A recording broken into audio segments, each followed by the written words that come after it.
kita sampai kepada perkataan Imam Ghazali tentang kelompok orang yang berilmu dan sudah berusaha mengamalkan dan berusaha beramal zahir, mengamalkan ilmunya, tapi dia terlupa tentang hatinya, tidak membersihkan hatinya. Beramal banyak, tapi tidak membersihkan hatinya. Cuman kemarin kembali kepada perkataan Imam Ghazali yang kemarin kita baca dengan bacaan yang kurang tepat. Qad aflaha man zakkaha wa qad khaba man dassaha. Ini memang ada beberapa naskah. Kalau yang ada di salah satu naskah, man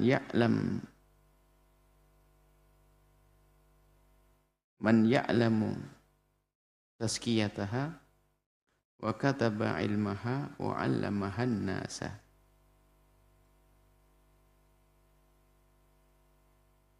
Yang lain bunyinya mana tadi? Ahmala, mana?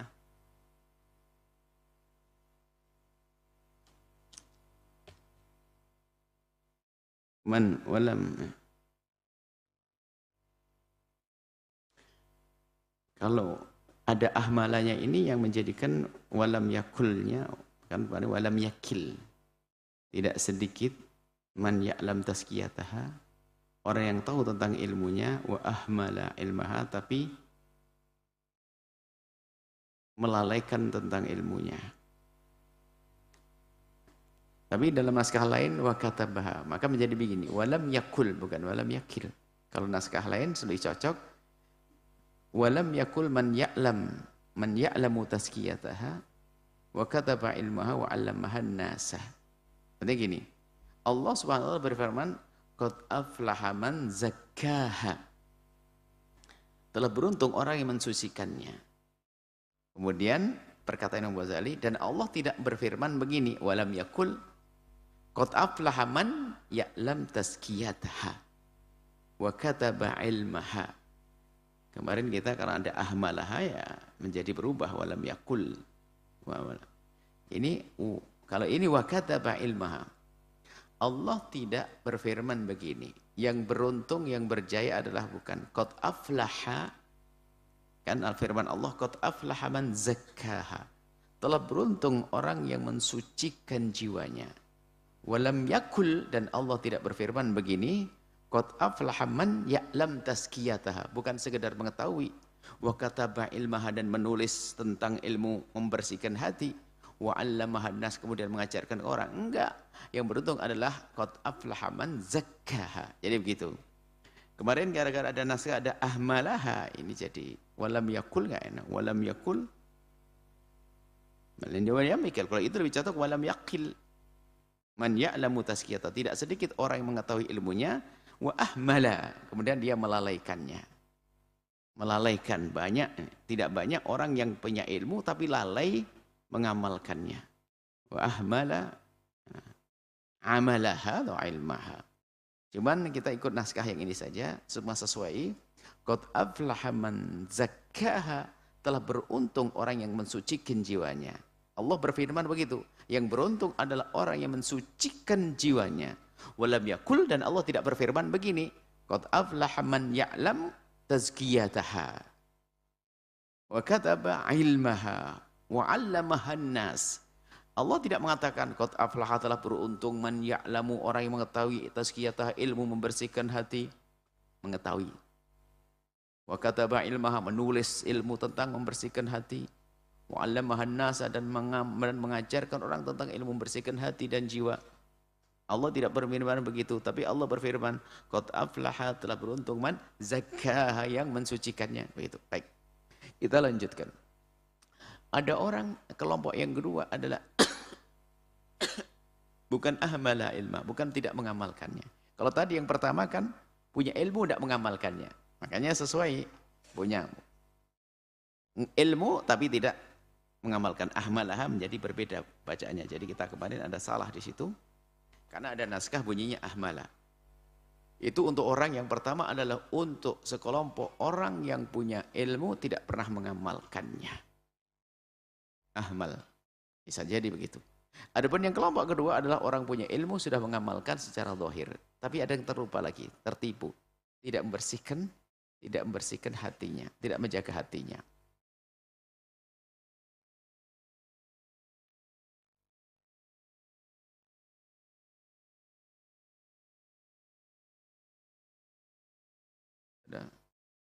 Wadzalika ghururun. Sababnya adalah orang-orang seperti itu lihat.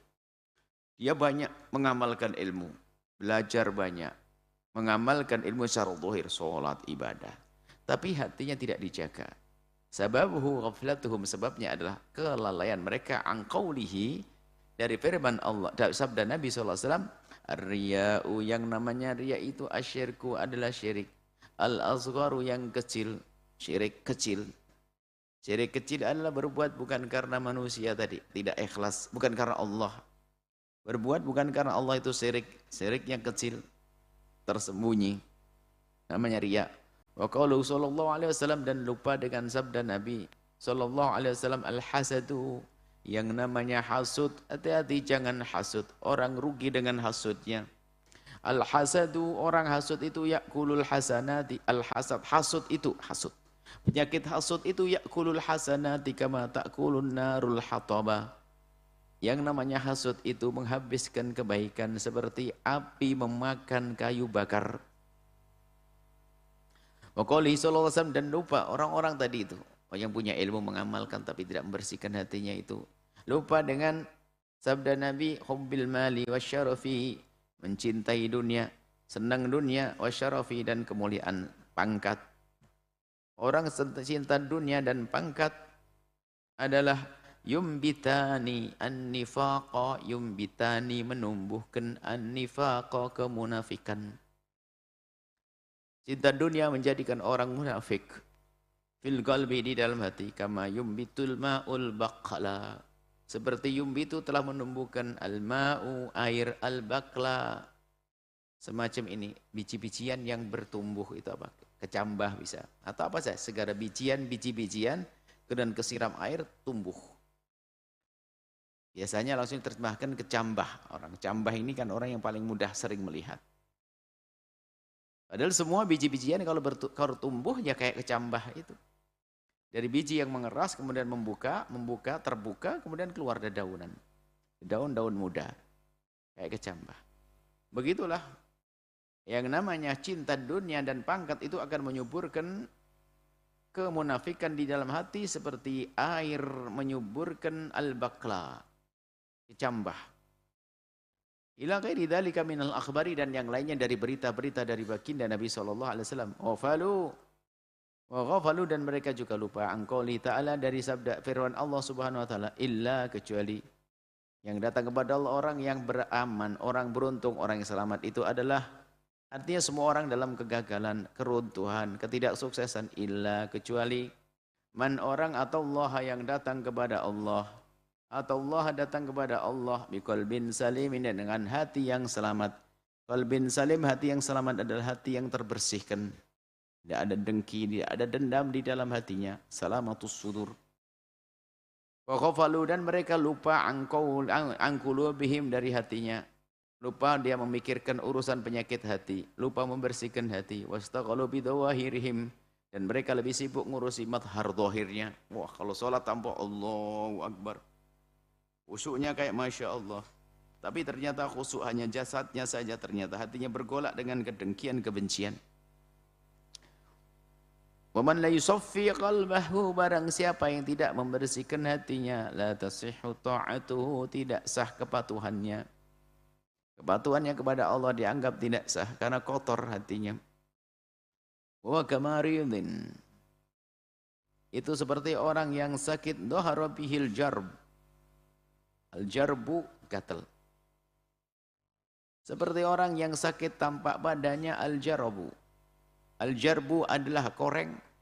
Seperti orang korengan, fa'amarat tabibu, kemudian tabib memerintahkan bitilai, untuk menggunakan salep. Diolesi salepnya. sekaligus dikasih wasyurbid dawai dan minum obat. Tujuannya adalah jelas salep untuk membersihkan koreng luarnya. Adapun obatnya adalah koreng dari dalamnya biar mati. Fastaghala, ternyata orang ini hanya sibuk bitilai dengan olesannya. Wataroka, dan meninggalkan syurbat dawai, minum obatnya. Fa'azala, maka menjadilah orang tersebut menghilangkan ma bidhahiri, penyakit yang dohirnya. Walam yuzil ma bibatinihi, tapi tidak hilang penyakit yang dari dalam. Wa aslu ma ala dhahiri, padahal penyakit dari yang ada di luarnya itu wa aslu ma ala dhahirihi, dan asal dari penyakit yang ada di luarnya tadi adalah mimma fi batinihi, berasal dari yang di dalamnya. Hasilnya apa? Fala yazalu jarabuhu, senantiasa terus menerus korengnya, yazdadu abadan, terus tambah. Mimma fi batinihi, karena muncul dari dalam, enggak mau minum obat. Korengnya tetap saja muncul lagi, di luar diolesi sebentar, dari dalam muncul lagi. Walau zala ma fi batini, kalau seandainya dia menyibukkan diri juga dengan membersihkan yang di dalam dengan minum obat, istaraha, maka akan tenang al-zahir, yang luar ikut sembuh. Kadzalikal khaba'itsu, begitu juga kekejian-kekejian, idza kanat kaminatan, jika tersembunyi, fil qalbi, di dalam hati, yadharu, akan tampak atharuha, bekasnya, pengaruhnya, alal jawarihi, anggota tubuh lohir. Jadi kalau orang sudah hatinya enggak benar, pengaruh kepada lohirnya, hatinya penuh dengan benci dan dengki, tampak mukanya masam dan cemberut, dan seterusnya. Terus ada pengaruh di luar, perilakunya menyakitkan, ngomong jelekit, dan seterusnya. Wa firqatun ukhra, kelompok yang lain dari orang yang punya ilmu, bukan orang bodoh. Orang berilmu itu banyak yang tertipu di sini.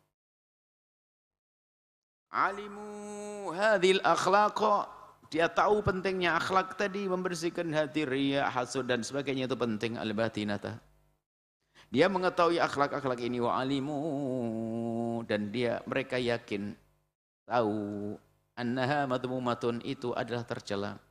Min jihati syarak, lihat dari syarak, menurut syarak memang ini tercela.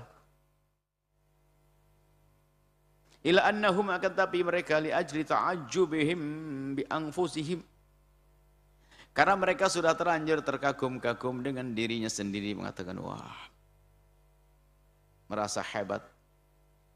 Ujub itu terkagum-kagum kepada dirinya sendiri, mengagungkan dirinya. Ada penyakit namanya riya tadi, ada penyakit namanya ujub, ada namanya ikhlas. Kalau orang riya itu membesarkan amal di mata manusia, di mata orang lain. Kalau ujub membesarkan amal di matanya sendiri. Kalau ikhlas itu karena Allah. Siapa dulu? Saya kok. Ada orang kayak gini. Saya. Ujub. Yadhununna annahum munfakkuna anha. Dia belajar ilmu membersihkan hati, ilmu riya, ilmu ujub, Masya Allah, mengerti semuanya. Tapi mereka tertipu. Imam Ghazali teliti sekali, dikejar orang-orang itu. Jangan-jangan ini yang sudah ilmu mengajar tasawuf, pakai Ihya Ulumuddin, ternyata dipenuhi dengan dengki ternyata. Bisa jadi betul, Ihya Ulumuddin hatam bolak-balik, rupanya sombong dengan Ihya-nya. Merasa dia sudah lebih tahu tentang ilmu membersihkan hati, ternyata dia merendahkan yang lain. Padahal dilarang di situ, sombong.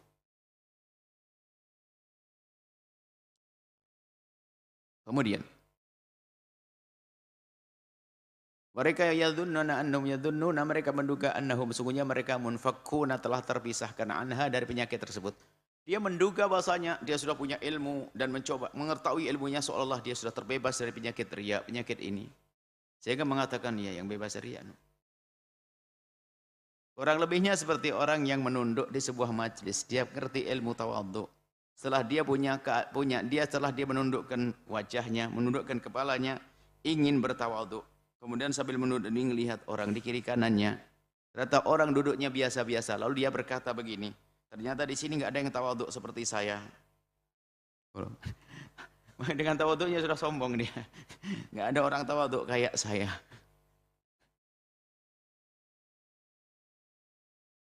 Wa annahu arfa'u indallahi, dan dia merasa lebih tinggi di hadapan Allah min an yabtaliyahum bidzalika. Dia arfa' mindallahi, seolah dia sangat tinggi di hadapan Allah untuk diuji. Maksudnya apa? Artinya orang kayak saya ini susah diuji oleh Allah dengan namanya riya. Maksudnya terbebas dari riya. Saya kan ngerti ilmu riya, mana mungkin saya kena riya.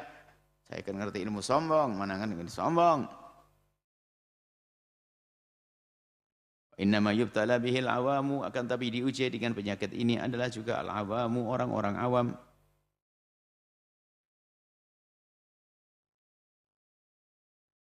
Orang-orang awam. Nah, tadi. Duna man balagha mablaghum fil ilmi. Orang awam dia mengatakan bahasanya yang kena penyakit ini hanya orang awam. Kalau seperti aneh mangga Ihya Ulumuddin, Adab Sulukul Murid, Bidayatul Hidayah, Minhajul Abidin. Majlisnya majlis masyhur, majlis tasawuf. Sampai masyhur dia kiai sufi, kiai tasawuf yang hebat pakai ilmu. Setiap Ramadan ketiga khataman alfi, khataman Ihya Ulumuddin. Khataman. Dia merasa, tapi dia merasa bahasanya kalau sudah ngerti ilmunya ya nggak kira kena ujian. Kita nggak akan, saya ngerti ilmunya kok. Mengatakan nah, orang kayak kita ini, orang yang punya ilmu ini nggak akan diuji dengan penyakit itu. Ya salam. Innama yubtala bihi, yang biasa kena ini adalah al-awam, orang awam tuh. Dunaman balagha mablaghahum, bukan orang sudah sampai ilmu kayak kita. Ya salam. Yang punya ilmu ini mah nggak kena, ini orang awam kena. Bukan orang yang sampai ilmunya tinggi kayak kita. Ya salam, ini sombong.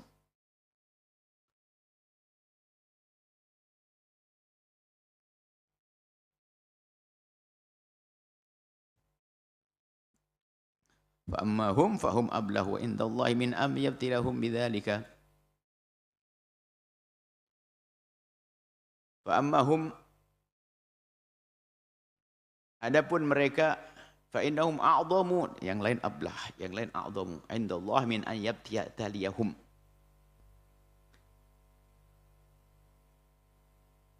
Kalau orang seperti mereka ini, a'dhamu indallah min an yabtaliyahum, sungguh seperti Arfa, enggak jauh sang orang-orang hebat yang sangat jauh dari diuji oleh Allah. Yang kena ujiannya hanya orang-orang awam. Dan ini mau ada. Kalau disifati mutasawwifin, tasawuf palsu itu. Keduanya sombong dengan ilmu tasawufnya, menganggap orang lain belum alim maqam syariah, kita maqam hakikat. Ini mah belum nyampe. Ini mulai bicara hakikat ini sebenarnya menyakini, makruhin. Seolah dia sudah sampai hakikat, yang lain masih dasar. Syariah masih jalan. Bahasa lainnya cangkang, masih cetek ilmunya dia. Ya salam. Ini kan sering orang-orang sok belajar tasawuf itu bahasanya, lihat. Kalau komentar adalah ini orang masih cangkang, belum masuk ke dalam, itu masih cetek ilmunya. Nah, kalau sudah orang ngomong gitu nggak mungkin dia seorang sufi hakiki dia. Ini dia orang tertipu, merendahkan orang lain kok. Biarpun dia katanya mau belajar Ihya Bata Belanda, kalau berani merendahkan orang ngomong cangkang. Orang lain masih cangkang. Masih batoknya saja, masih kulitnya saja, belum masuk ke dalam. Kalau kita mah sudah sampai dalam, kita makom tinggi, ya salam. Ini adalah orang-orang tertipu yang disebut Imam Ghazali. Coba cari ini. Yang sering berseliweran, orang yang merendahkan orang lain, menganggap yang lain cangkang, dia sampai masuk hakikat, ini orang tertipu seperti ini. Kalau orang memang bersih hatinya, nggak bisa ngomong begitu. Imam Ghazali itu orangnya nggak bisa merendahkan orang. Khawatir di esok hari lebih baik, kalau seandainya hari ini tampak betul dia lebih rendah dari Imam Ghazali, khawatir besok dirubah oleh Allah jadi lebih bagus kok. Begitu hati-hatinya Imam Ghazali, itu baru benar Imam Ghazali. Di yang lain nih, yang dibaca bukunya Imam Ghazali, tapi itu. Sampai kadang-kadang kita sedih melihat satu orang berbicara baik-baik tentang penegakan syariat, tiba-tiba ada orang mengatakan, ya ini bicara cangkang nih. Belum paham ini. Innalillah. Kok merendahkan langsung? Nggak ada sufinya orang begitu. Ini orang tertipu jenis ini. Orang tertipu jenis ini.